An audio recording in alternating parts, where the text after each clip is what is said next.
quelle manière avez-vous commencé à vous intéresser à la politique? Alors, je crois qu'on arrive à la politique sans vraiment s'en rendre compte.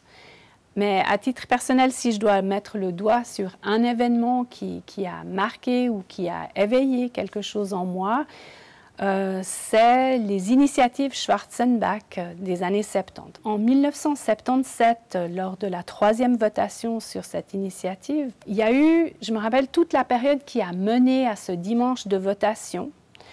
J'étais dans une classe à l'école avec des enfants qui étaient issus de l'immigration, pour qui toute cette période pré-votation a été très difficile. Et puis, pendant plusieurs semaines, ils venaient à l'école, la boule au ventre, ils pleuraient, ils ne savaient pas de quel futur les attendait. Et si je dois mettre le doigt sur un événement de ma vie qui m'a amené à m'intéresser à la politique et à l'impact qu'on peut avoir par le biais de décisions sur la vie d'autres personnes, c'est sur cet événement-là. Pourquoi est-ce important que les jeunes femmes s'engagent en politique? Alors, les jeunes femmes font partie de la société. Et puis, chacun d'entre nous, nous posons des questions différentes les uns des autres, en fonction de la vie qu'on a vécue, en fonction des parents qu'on a, en fonction des milieux qu'on fréquente, même des activités parascolaires peut-être qu'on entreprend. Et puis, c'est très important que toutes les personnes qui font partie de la société puissent participer aux décisions qui vont les impacter elles-mêmes et qui vont aussi impacter les autres. Peut-on s'engager à la politique à l'âge de l'âge homme? Tout à fait, on peut faire de la politique à l'âge de l'âge homme. Parce que faire de la politique, ce n'est pas nécessairement être dans un parti ou être élu. D'ailleurs, il faut avoir 18 ans pour être élu. Quand on fait de la politique, c'est qu'on veut donner son avis et on veut participer à une décision.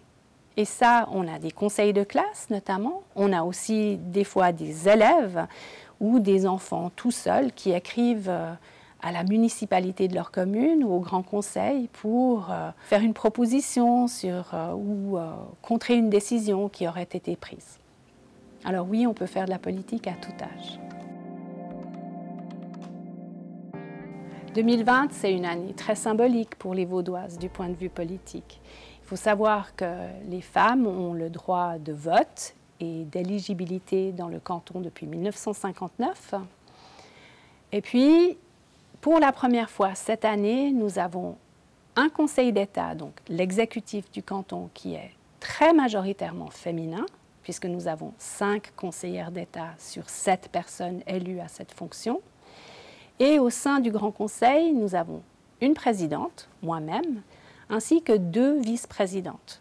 Donc, dans ces fonctions politiques importantes du point de vue du canton, pour la première fois, on a une majorité de femmes. Alors, pourquoi est-ce que c'est important? C'est important parce que c'est un signe que la société évolue, que les choses changent et que les femmes ont leur place au sein de la société pour pouvoir prendre des décisions.